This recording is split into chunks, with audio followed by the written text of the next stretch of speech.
Naughty Narratives, your weekly dose of hot takes, plot twists, and unfiltered book talk with your favorite romance-obsessed besties, Maddie and Kyla.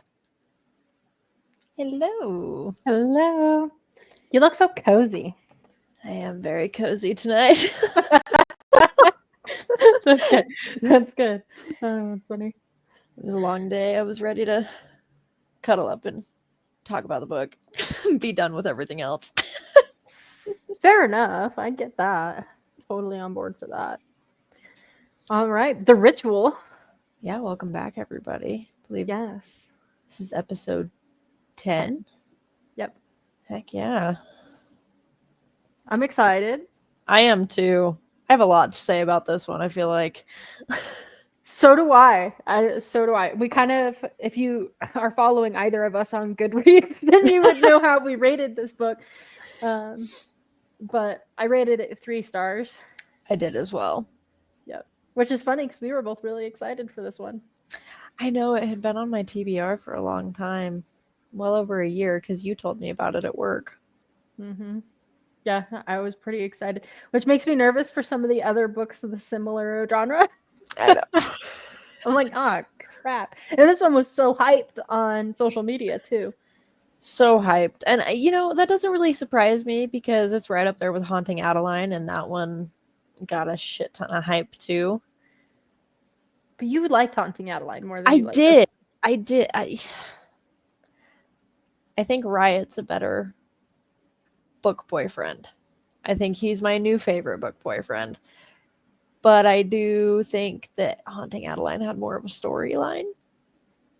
I mean, this one we kind of got like 3 or 4 chapters right off the bat of just Ryat in the beginning going through Barrington, and then we kind of just jumped right into everything else. And then we didn't have much of a storyline beyond sex, owning her and having sex with her until the last, I don't know, 200, 150 pages of the book. Right. Which is not a bad thing. It just... Steve, I think for me, I don't even mind so much the sex. Like, there was a lot of it. And I definitely think there were times when it overtook the story a little bit. But I feel like the beginning, like, oh my gosh, the first 60% of this book was this build up to nothing. Mm-hmm. And then the last 40% was this sudden just timeline twist, or not even a timeline twist, but just a trying to build that arc. And right. And I was like, whoa, why didn't we have this building up earlier? Yeah. Because like literally at the 50 to 60% mark, I was like, God, I gotta be almost done with this book. There's not much left. I know. I was feeling the same way, especially with certain characters. Like her mom was a big one. Not her biological mother, the bitch. Her adoptive mom? Yeah, her adoptive mom, I guess. That was interesting, and I would have liked to have known more about that. Why did she feel like she needed another chance? That didn't really track with me. She felt like she failed with Blakely, which was weird to me. Because Blakely was basically doing everything her mom wanted her to do up until Ryat. Yeah. Which I guess was they wanted her to marry Matt. But that also felt like a weird story. Like, there was just not enough to keep me interested in her mom or in Matt. Right. So that way when the big twists came with Matt and her mom, I was like, by the time Matt died, I was so fucking ready for that man to be dead. I was like, get out of the book already. There was multiple points when I was like, he's not dead yet? Yeah. It was so interesting to me because you had Ryat as a main character talking about how badly he wanted to take this man out and how worried he was. And they had up until the last 20% of the book to find him. I mean, he was at the freaking university that entire time, and then poof, he just disappears all of a sudden. They're like, oh. It's like, no, he doesn't spend any time trying to find him. He holds it like, that was the part that got me, is like those 3 weeks he talks about how insane he went looking for Blakely. Yeah. And then Matt, who is the whole reason this is even happening, disappears after attacking her, and it's just like, well, and it's weird because she even mentions how he's going crazy about searching for Matt, and then all of a sudden we just go through this lull where he stops, and then boom, Matt's in their living room. right.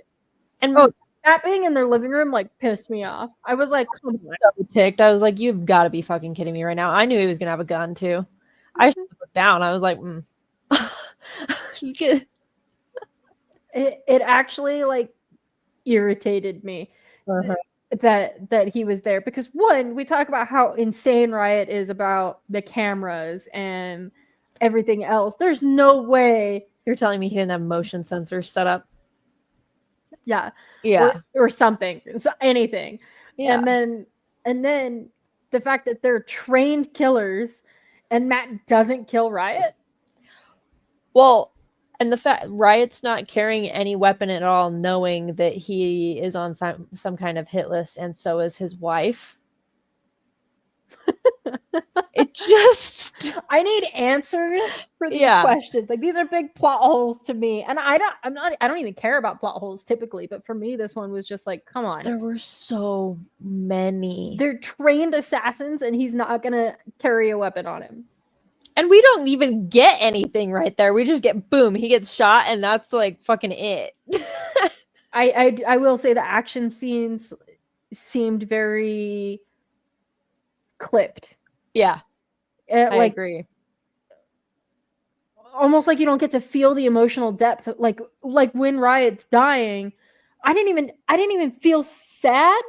And I liked Ryat as a character, but it happened so fast and we don't get much from Blakely as far as like being traumatized by it, that I didn't have any emotional reaction other than there's no way he's fucking dead. Like, and this is gonna sound really fucked up. Matt over and over and over again talks about how he is going to rape her and how he is going to let so many other people do it. That doesn't happen once. I'm not saying that I wanted to see that happen, but holy shit, it got talked about so fucking much for there to be nothing. Yeah. No, I mean, we got the one tiny little chase at the end, but that was bullshit. Like, it was, again, very rushed. Yeah. Very rushed. Got more out of the scene where he slammed her face into the steering wheel than that. Yes. Like, that one I was like, holy Jesus. Like, I felt it for her. Like, I had chills. That one I felt. I agree. Or even the like her adoptive mom coming in and like talking about taking her baby. I didn't feel anything. I was like, damn. As a mom, I was like, that's fucked up. But then I also didn't feel any emotional attachment because I didn't have any emotional attachment to those babies because it wasn't talked about until then. I was just kind of like, oh, okay. I mean, we knew you weren't on birth control, but you're just all of a sudden okay. Right. It was like, oh, surprise, I'm pregnant. And I'm like, weird. Also, again, we kind of talked about this a little bit in our last episode, where a pregnancy has to be written in really well. And this one, it was like, you have all this shit happening with Matt. Why the hell would you take her off her birth control, you fucking wackadoodle? Yeah. Like, I get why she didn't take it with her when she ran. That part I understand, but I would have immediately put her back on her. Especially knowing that he wanted to ship her off to God knows how many men. It's talked about through the entire book. Right. Well, and they talked about how he had been replacing them with sugar pills before she left. Right.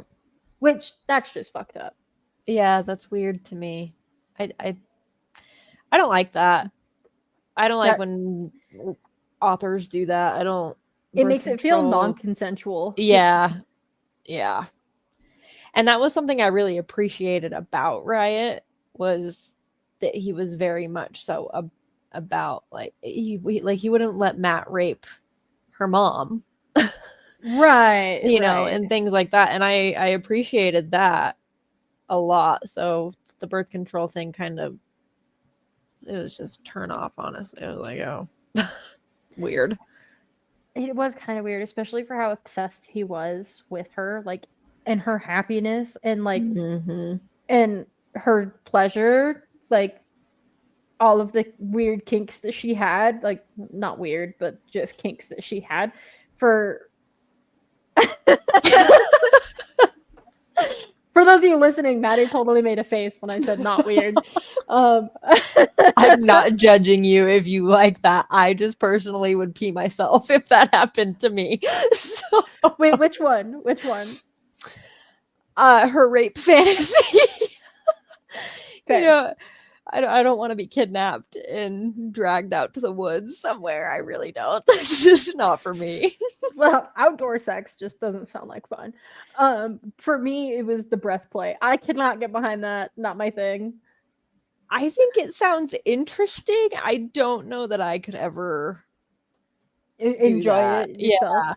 Like it doesn't bother me to read that like No, some other kinks do, but I don't think I could ever do it. doesn't turn me on. No. Mm-mm.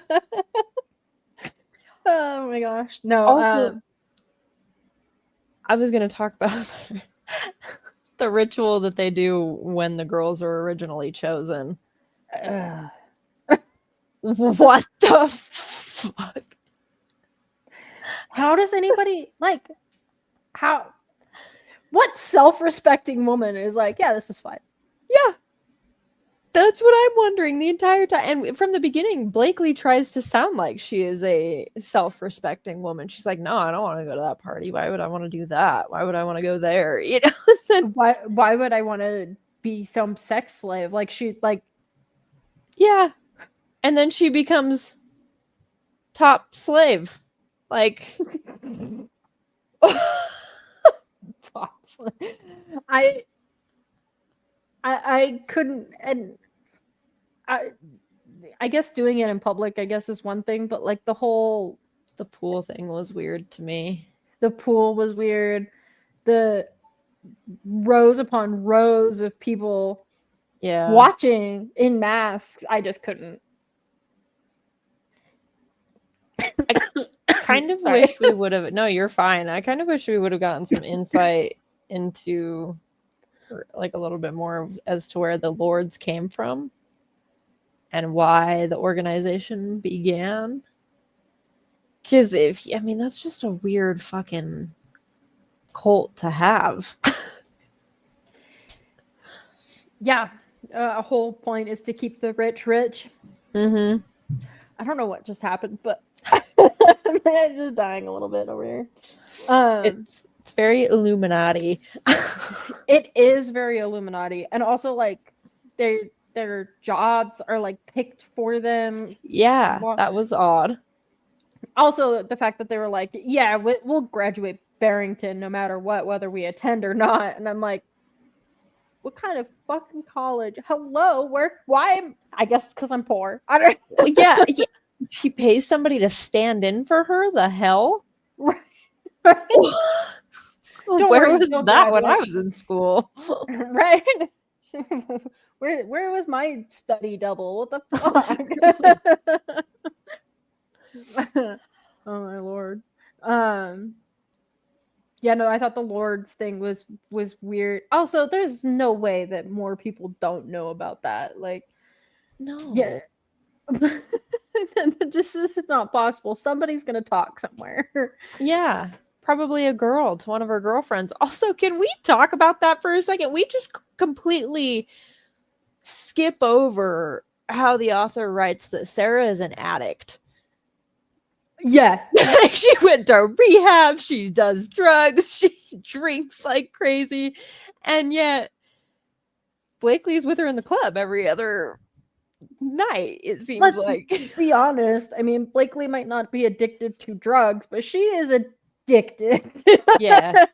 like she's not looking for her next hit all the time, but it's a different kind of hit. Yeah.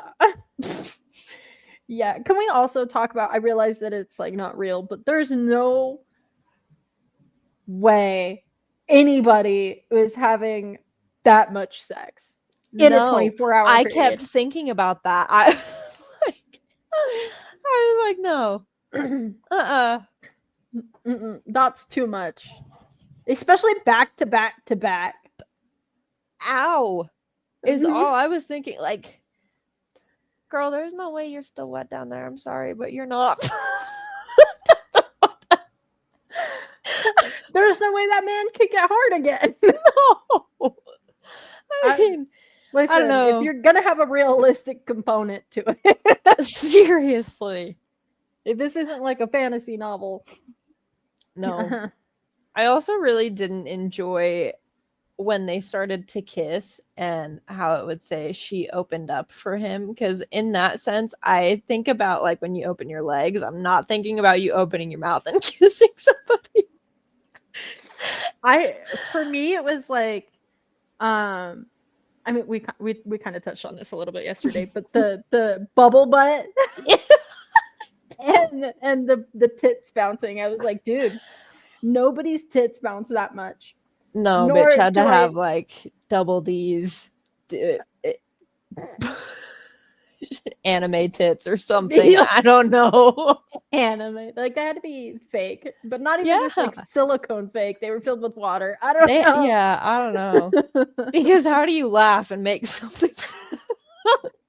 How does your breathing erratically make your tits bounce? Yeah, no. God, her bubble ass. Yeah, that was a lot. I almost want to do a control F to see how many times the word bubble was said in that book. It is talked about a lot, and it's always in reference to her ass. So always, which is fine. But you could have said bubble butt once, and I would have. The description would have stayed. I would have been fine with it. You didn't need to say it every time you mentioned her ass. Literally. And also, it's a book, and we shouldn't pick it apart like this. But it's too late. It's been 20 minutes. This girl was like midget sized. Like, I know they talk about how short she was. She's tiny with this huge ass and these big boobs. Like, I can't relate. I just. Ooh, I bounced my camera. I was laughing too hard. Oh my gosh, that's so funny. Oh, that's hilarious. What I did like about the book was the relationship between Sarah and Blakely. I did like that too. I felt like they were actual like friends. Mm-hmm. And then I also really liked the relationship between Ryat and Gunnar and starts with a P. Pritchett, yeah, something like that. Yeah, I thought, and Tyson. And yeah, I liked Tyson a lot. I also like Tyson. I wish we would have gotten more from him. That was the only thing. Me too. I wanted to hear more about his story because we kind of got a glimpse, but we didn't get to really finish it out. And he did have me on edge there at the end. I was teetering. I was like, no, he's there to save her. And then I was like, geez, fuck, no, I don't know. That was probably the one like good twist where I was like, ooh, because I was a little bit suspicious of Tyson throughout. Sorry, my husband was showing me. We lost the hair clippers, and you showed me that he found them. Ollie really needs a haircut. Anyway, I really lost my train of thought. I was really on edge about Tyson because of Matt showing up at Blackout and bashing her face in. I was like, that's weird. You know, and then the way Tyson was there all of a sudden, and even though she was screaming for help, but like just all of it added to that suspicion that I already had towards him. So when he was in the living room, I was like, oh, fucking course he is. Like, that was the only one I didn't see becoming the way it did. Yeah. I really enjoyed. This is gonna make me sound like a bitch. I really enjoyed the part where Ryat dragged the dragged Cindy out of her fucking apartment. I enjoyed the hell out of that. That's so funny. I won't lie. I kind of was like, she deserves it so much. I also really liked that Blakely stood up against her in the way that she did. Like, I was finally, like, because we talk about what a fiery, person she is in the beginning, and then she meets Ryat and she turns into this, like, love struck soft little mouse. So it was really nice to have her fight back. Throwing the divorce papers in the fire. I was like, this is the character that we fell in love with at the beginning of the book, not whatever sex crazed. Fully agree. Because that's how I felt when Cindy was at the end of the book. I got the names mixed up, I think. But so he drags her mom, and then at the end of the book, I think Cindy or the ex-girlfriend, whoever she is, Ryat's old marriage person. Yeah. I love that she beat the shit out of her. I thought that was hilarious. I was like, hell no, you were not going to walk into his house and act like you've been sleeping with him for the last 3 weeks. I would have fucking pushed her right back down those stairs. Like, bye. Deuces. Yeah. No, and that's kind of, I was like, there's no way anybody's that Blakely's gonna fall for that. And she did for like half a second, and then she was like, wait a freaking minute. No. Yeah. And she and that was when I was like, this is who I anticipated this character becoming, not the last 200 pages of sex and whining. Yeah. I wish we would have gotten more at the end of that scene, though. I wish we would have. I wish they would have not killed her as quickly as they did. Like, it would have been funny to put her and Ashley together and kill them at the same time. I don't know. There's just more there. I felt like they could have been. We didn't need to have sex in front of the dead body. I was gonna say that was that for me when I was like, oh, come on. Well, she talks about how she hangs her head over the edge and she's just staring at the dead body. And I'm like, that's so fucking weird, bro. I'm not trying to kink shame anybody, but that one's weird. That feels like we're bordering on necrophilia.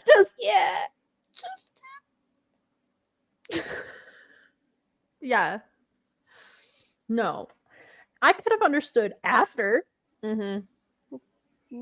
But while she was still warm. Come on. Probably still bleeding, like. No, I did not like that. I didn't like the way that Matt died. I thought that was fucking stupid.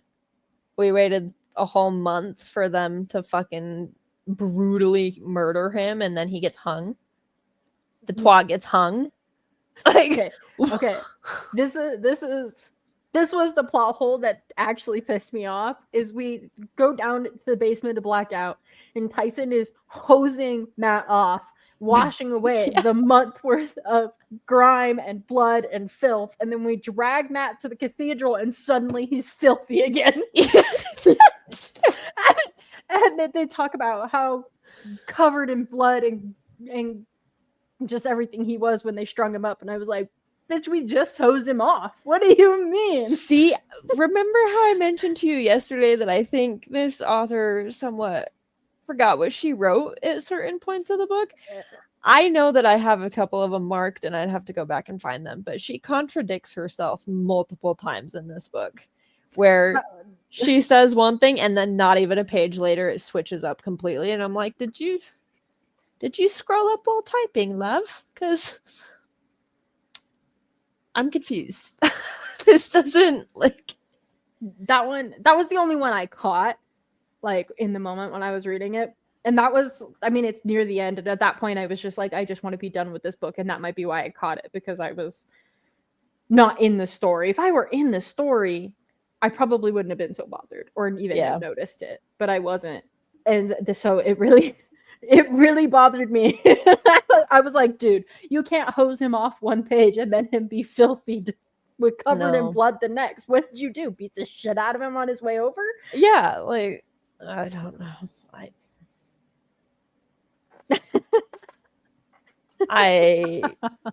This was definitely one. It kept my attention while reading it, but when I put it down, I didn't care to pick it back up. If I'm being completely honest. I almost DNF'd it. Yeah, so did I. I was like, this is gonna be the first episode where I'm gonna have to DNF the book, and then I was like, no, you can do it, Kyla. You're so close. I felt so bad. Alex was sitting here playing games, and I was sitting here reading, and I just kept going, "What the fuck is happening?" I love that you're a vocal reader because I'm not. Oh, I get so quiet, and I'm like, I don't move. Like I will read a book cover to cover, 600-700 pages. I will not even get up to piss. Like, I don't say anything. It's no, I will actually walk around my room reading it, pacing the entire time, and I'll go. I will just talk to myself the entire time. What the fuck? Why would you write that? I can't believe you would write something like that. Why am I reading? Alex has heard hours of it, I'm sure. We need clips of that for social media. I love that. I'll tell him we have cameras up now, so what's happening? I can just you need like a compilation of just you, and then we'll just pan it to me just sitting because I literally don't move. I will say, so my Kindle is what I read most of these on, and it's covered in stickers in the back. And if you have, you're not gonna be able to read them. If you can't, you can look them up on my TikTok. But I get so nervous to take this thing into work because, like, you know, I don't watch porn. I read it like a fucking lady. Is one of the stickers on the back. And then Penny, my 3-year-old daughter, she's like, "Oh, Mama, are you playing games?" And I'm like, "No, baby, I'm reading." And she's like, "Reading? I want to read." And I'm like, "You're like, no, honey. No. You can go get one of your books. Mama will read one of your books to you." My stepmom let my sister read one of the more, I think it was Haunting Adeline, actually, and she's 15, just turned 15. I was like, ooh. I was like, Mama, have you read that one? Did you know that it's worse than 50 Shades? Because I think that's about as bad as you got. She was like, nope, didn't know. Oh my gosh, that's so funny. Yeah, no, I keep all of my spicy books up above kid reach. It's fair. It wouldn't work for her. She's taller than me. She's only 3 right now, so. And I know eventually we've already talked about moving my books into our room and like making it, and I'll, you know, just. Oh, I just want blame you. An age-appropriate mother. I do not blame you at all. Like I want to encourage her to read. She loves reading, but she ain't reading anything of mine. Speaking of kids, go ahead. I was gonna say we could probably do Dark and Shallow Lies, but even as a young adult book that had some not actual spice, but we got pretty close. It got close, yeah. It got spicier than most young adult books do, I feel like. How did you feel about Epilogue 2? Where we finally meet the kids. They're like 18 now, graduating. Trying to find the words. Bear with me here. I think it's wild that Ryat doesn't encourage his kids to not be in the Lords as much as she does. After everything they put him through. I mean, I guess he was just kind of brainwashed, indoctrinated, whatever. Maybe not see how bad it was, but I don't know. I feel like after his prison attack where Matt tried to have him killed and things, that he almost changed there for a little while, and I kind of thought by the end of the book we were going to see him leaving or attempting to but that's not really what was implied. I what surprises me is that he wouldn't be more like, hey, if you choose to go into the Lords, because it sounded like they were going to give their son the choice. Even though it was going to be like, don't do it, but if you're going to, I guess. Right. That he would be like, you won't get to choose your wife. Like, I got lucky, but for the most part, you don't get to choose who you marry. Like, Right. it's decided, and you don't have anybody picked out because we haven't made that choice. Right. I almost just felt like it was, I don't know, I didn't like it. I thought it was kind of bullshit. It pissed me off, honestly, that we jumped all the way to them being 18. Like, we just skipped from, them barely making it out of this crazy shit that's going on around them, and then all of a sudden they're happily married. They both have careers. They have 3 kids. Like, I don't know. It just felt kind of odd to me. And I also fully, you are allowed to, you can parent however you want to. I am not going to judge you for the way that you parent. But if I ever came home and my son had not 1 but 2 women in his bed, oh my God, hell would come down. That's one thing I don't understand is how nonchalant they are about their 18-year-olds. I mean, I guess they're 18 or turning 18 or whatever, but they made it sound like this was a regular occurrence. Yeah. And that, if my mom found out I was having sex before 18, I'm pretty sure she would have buried me. Like, yeah, I definitely wouldn't have had a social life. I can tell you that. I would right, have been right. handcuffed to my door for the rest of my life. And it's you're right. You can parent however you parent, and teenage sex happens, but you don't need to encourage it. No, no.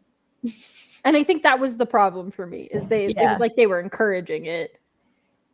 It just felt so odd. Like, I don't know. I don't have an issue with, it's gonna happen. I'm not stupid. I know that. I will never tell my child that they need to wait till marriage because I'm not oblivious to what's probably going to happen. But I think there's a way to talk to them about being respectful and safe. And also, it doesn't need to be in my house.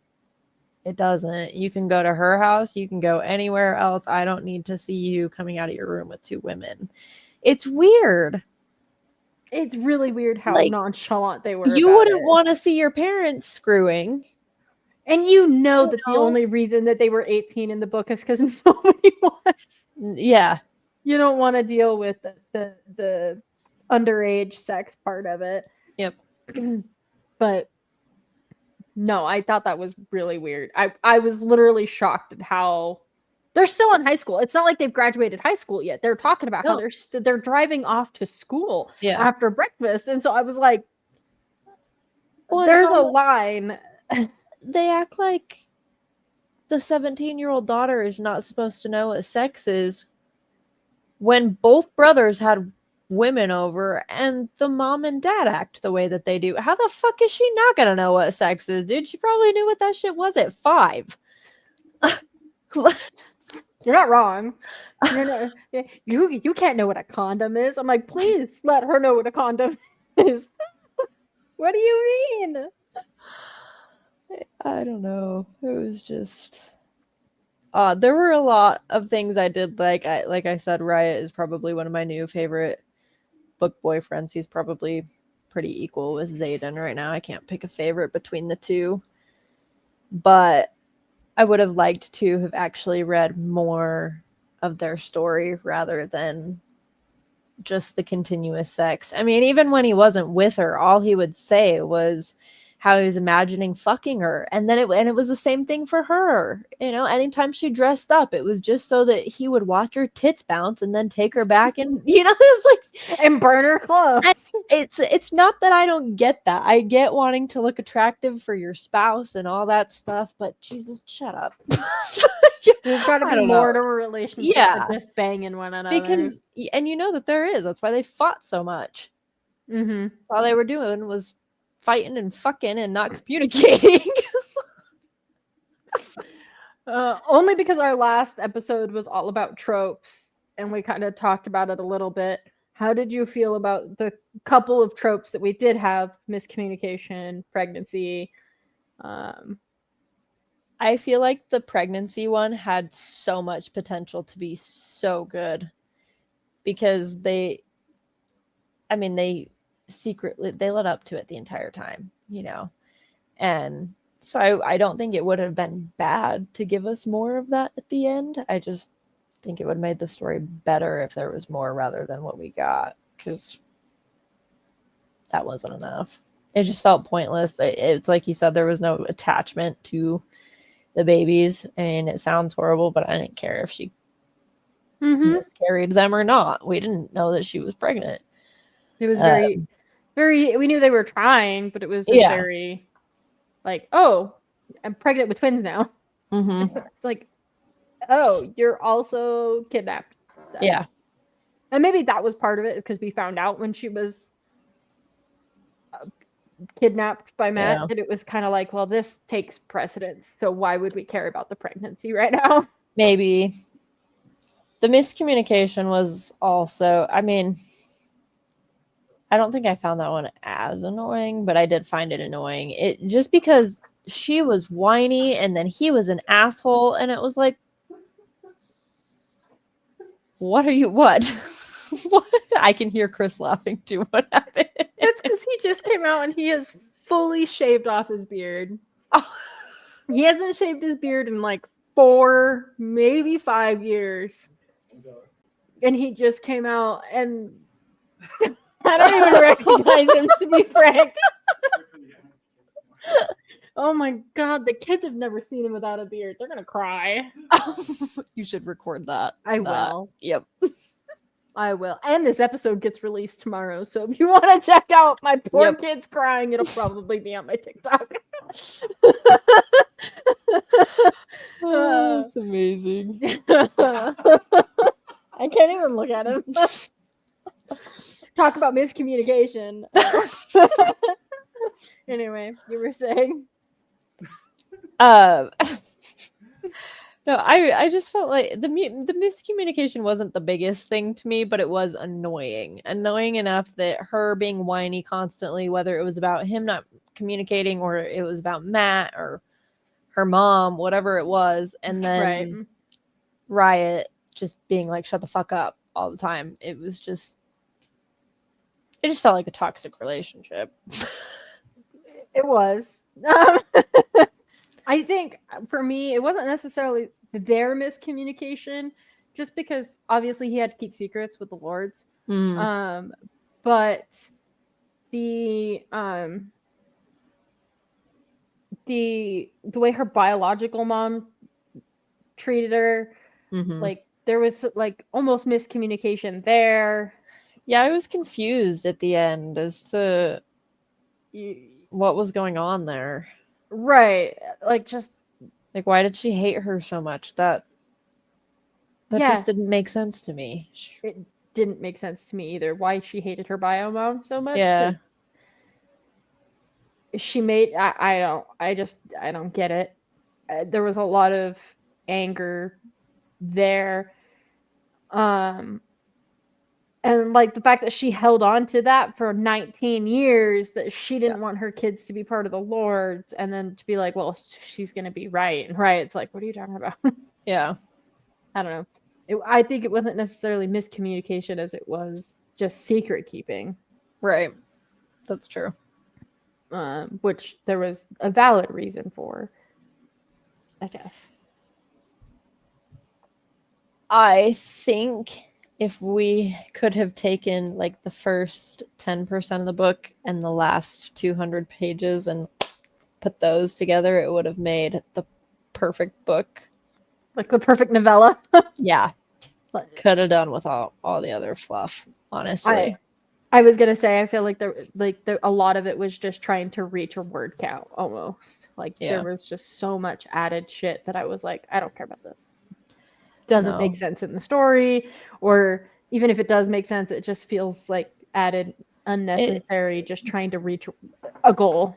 Yeah. It didn't feel necessary to bring the bio mom even into it. I would have just left things as I would have left it as her adoptive mom being bio mom and just switched some things there. I mean, because it was even weird when she said that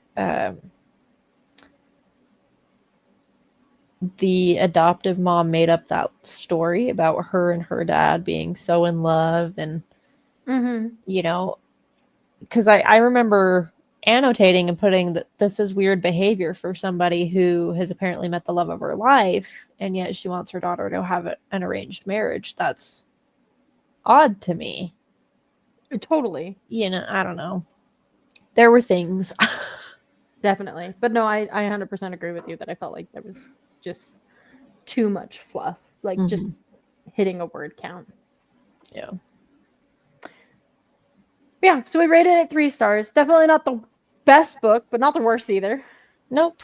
I give it a try. If you like that type of book where that it kind of overtakes the storyline, go for it. You'll love it.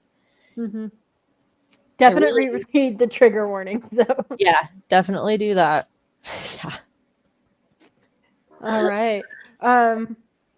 Do you want we to actually recorded? Ooh, what? Oh, I was going to say, do you want to announce the next book? But that's we right. can do the next book. But we have another episode coming out in between, Mhm. which we recorded yesterday, which is all about our TBR list. Yes. Which we referenced this episode a lot. A lot. Kind of because we forgot we were recording it the next day. And then the next book is The Aftermath by M.K. Ahern. And it's supposed to be like a Spencer Reed-esque. I'm so excited. I'm so excited too. So yeah, follow along for those hot takes on that one. Hopefully we like it. This is an indie author, so I'm excited. I've heard good things, so I got totally, as soon as I heard a Spencer Reed like story, I was like, Yep. ordered, done. So, did you get the physical copy? Yeah, I'm supposed to be getting a signed physical copy, but it hasn't even shipped yet, so I'm getting nervous. Say, is yours taking forever? Because mine is like an expected ship date of the 9th. Oh, really? I ordered mine last Thursday, so I'm a little anxious. Well, that might be our episode. We'll keep you guys updated. Fair. Well, have a wonderful evening, everybody, or day. I guess this episode comes out at like 8 in the morning. Thanks, everybody.